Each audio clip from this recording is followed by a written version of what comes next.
Salve, rapaziada. Aqui é o Ryan Santos. Aviso, isso não é uma recomendação de investimento. E agora eu vou te dizer que, enquanto você tá lá no TikTok, passando e rolando, existe uma empresa que literalmente ajudou a construir o mundo digital que você vive. Não é só Apple, nem só Google. Tô falando da IBM. International Business Machines, uma empresa com mais de 100 anos que provavelmente você conhece só por ouvir o nome. Esse vídeo é para você entender de uma vez que investir não é loteria. É ser dono de empresas reais que movem o mundo. Bora pro vídeo. A IBM nasceu lá em 1911. Para você ter uma ideia, teu bisavô ainda andava de charrete e já tinha uma empresa surgindo com a missão de resolver contas e organizar dados. No começo eram aquelas máquinas de calcular mecânicas e cartões perfurados, coisas que hoje parecem peça de museu, mas que na época eram revolução pura. Com o tempo, a IBM deixou de ser apenas uma fabricante de máquinas e passou a marcar a história da computação com inovações gigantes. Quer exemplos? Foi a responsável por um dos primeiros computadores eletrônicos comerciais, lançou o primeiro disco rígido da história, o famoso Hamac, que ocupava uma sala inteira para guardar uns poucos megabytes, e ainda criou a tecnologia por trás do código de barras, esse mesmo que você vê em praticamente qualquer produto do mercado. A IBM foi crucial para transformar simples máquinas em verdadeiros sistemas capazes de processar informação em escala industrial. Mas nem tudo foi fácil. Nos anos 80 e 90, com a explosão dos computadores pessoais, parecia que a IBM ia ser engolida por concorrentes como Microsoft e Intel, que dominavam esse novo cenário. E aí veio a jogada de mestre. A empresa fez um pivô histórico. Em vez de insistir em vender só hardware, a IBM mudou o foco e passou a investir pesado em software, serviços e consultoria de tecnologia. Essa virada estratégica foi o que salvou a companhia. Hoje, mais de um século depois, a IBM continua gigante. São centenas de milhares de funcionários espalhados pelo mundo, presença marcante em governos, bancos e grandes corporações e foco em áreas de ponta como inteligência artificial, nuvem e computação quântica. Não é mais aquela empresa que você lembra pelas máquinas enormes, mas sim uma engrenagem invisível que ajuda a mover boa parte da infraestrutura digital do planeta. Seguinte, a IBM não está disputando no mesmo jogo que a Samsung ou a Apple. Enquanto essas empresas brigam pelo celular no seu bolso, a IBM joga em outro tabuleiro, o de resolver os problemas mais complexos de empresas gigantes e até de governos inteiros. Pensa comigo. Enquanto você está escolhendo qual iPhone comprar, a IBM está ajudando o banco a processar milhões de transações por segundo, hospital a usar inteligência artificial para analisar exame em tempo real e governo a organizar sistema crítico que não pode falhar nunca. O posicionamento é simples. Eles não vendem só produto, vendem solução. E quando você oferece solução nesse nível, o cliente não só compra, ele passa a depender de você. A estratégia deles se resume em 3 movimentos principais. Primeiro, consultoria e serviços. Eles entram na empresa, diagnosticam os problemas, montam o plano, instalam toda a tecnologia e ainda ficam gerenciando a operação de TI. Segundo, software empresarial. Aqui não é aplicativo de celular.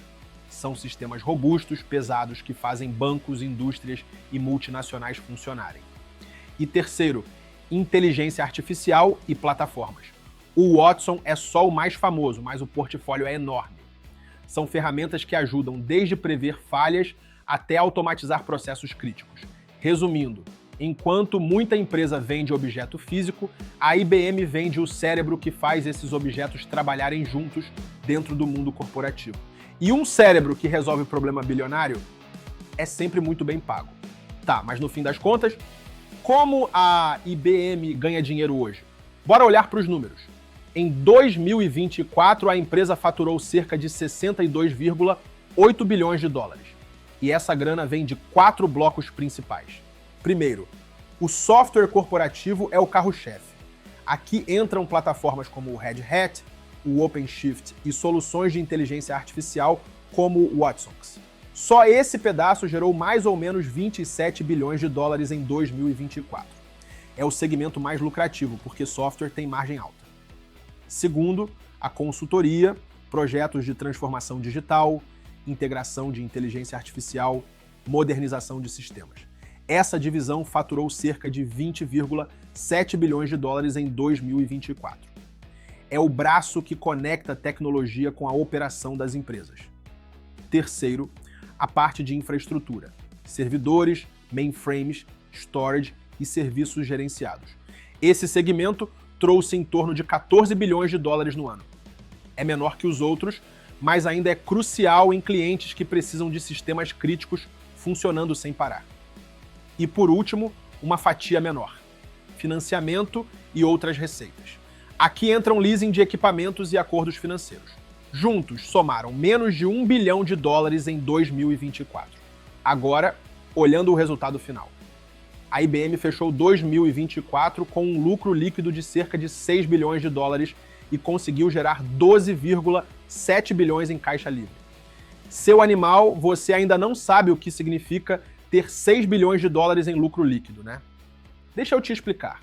O lucro líquido é basicamente o dinheiro que sobra depois que a empresa paga todas as despesas.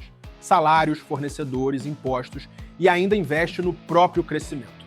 É como o saldo positivo da conta da empresa, o que realmente mostra o quanto ela ganhou de fato. Já o caixa livre é ainda mais interessante. Ele mostra quanto dinheiro realmente ficou disponível no bolso da empresa depois de tudo. Pagar custos, investir, comprar equipamentos, renovar tecnologia. Ou seja, é o dinheiro que a empresa pode usar de forma mais livre, seja para distribuir dividendos, recomprar ações, quitar dívidas ou até guardar para futuras oportunidades. E uma parte importante desse caixa vai direto para pesquisa e desenvolvimento. Em 2024, foram quase 7,5 bilhões de dólares investidos em pesquisa e desenvolvimento, com foco em inteligência artificial, nuvem híbrida e até computação quântica. Resumindo, hoje o motor da IBM é software, sustentado por consultoria, reforçado por infraestrutura e com apoio financeiro. E com esse modelo, ela mantém clientes gigantes como bancos, governos, hospitais e montadoras. Gente que não pode se dar ao luxo de ver o sistema parar. A IBM é como aquele motor escondido que mantém a economia digital girando. A gente não vê tanto no dia a dia, mas quando governos, bancos ou grandes empresas precisam automatizar processos, organizar dados, reduzir custos ou garantir segurança, quem aparece no jogo é a IBM. É por isso que muita gente chama esse tipo de empresa de anticíclica. Quando tem crise, quando todo mundo corta gastos e busca eficiência, soluções assim acabam ficando ainda mais valiosas. E o que a IBM está mirando para os próximos 10, 20 anos? 3 frentes principais. Primeiro, inteligência artificial aplicada a setores críticos como saúde, finanças e governo. Aqui não basta funcionar, precisa ser confiável e obedecer regras rígidas. Segundo, computação quântica, que ainda está em fase inicial, mas pode revolucionar áreas que dependem de cálculos e simulações complexas. E terceiro, nuvem híbrida, porque o mundo real não é só nuvem pública. Muitas empresas precisam manter dados sensíveis dentro de casa. E a proposta da IBM é justamente conectar esses dois mundos, a nuvem e a infraestrutura local, de um jeito seguro. Além disso, a IBM segue firme em um diferencial que sempre marcou a história dela: pesquisa e patentes. Por décadas, ela tem liderado o ranking mundial de registros de patentes. Isso mostra uma estratégia clara: não ser só mais uma fornecedora de tecnologia, mas continuar como referência global de inovação. Mas é claro que não dá para achar que esse caminho é só vitória. Existem riscos bem concretos. A concorrência é pesada. Amazon, Microsoft, Google, todos disputam contratos do mesmo tamanho, oferecendo serviços muitas vezes mais rápidos e mais baratos. Outro ponto, a lentidão interna. A IBM é gigante e isso significa que decisões importantes podem demorar. Enquanto isso, concorrentes menores se movem rápido e ganham mercado. Tem ainda a dependência de contratos grandes. Isso dá previsibilidade, mas também é arriscado. Perder um cliente-chave pode pesar muito no faturamento. E a gente não pode esquecer das regras de privacidade e novas leis sobre dados e inteligência artificial que podem limitar ou encarecer alguns negócios. E, claro, sempre existe o risco tecnológico. Basta surgir uma inovação disruptiva e, se a IBM não reagir rápido, parte da sua oferta pode se tornar irrelevante. No fim, investir na IBM é um jogo clássico de risco e recompensa. De um lado, a força e a experiência de uma empresa centenária que já sobreviveu a várias transformações. Do outro, os desafios de um setor super competitivo, que não para de se reinventar. A decisão é: você prefere apostar nessa estabilidade com chance de crescimento ou deixar o dinheiro parado e aí sim perder valor para a inflação? Resumo na moral: a IBM não é apenas mais uma tech, ela é parte da infraestrutura que faz empresas e governos funcionarem todos os dias. Está presente em sistemas de dados, em soluções de segurança digital e em contratos de tecnologia que sustentam setores inteiros da economia. Ou seja, quando você compra uma ação dela, não está só investindo em uma marca, está comprando um pedaço dessa engrenagem, um negócio baseado em serviços complexos, pesquisa constante e acordos de longo prazo que dão estabilidade e confiança para o investidor. E como sempre, nunca se esqueça, nesse mundo só existem dois times, o time dos vencedores e o time dos perdedores. No Young Money, você está no time certo. Se inscreve, ativa o sininho e bora para cima. Deixa o like e comenta qual empresa você quer ver por aqui. Tamo junto, isso é só o começo.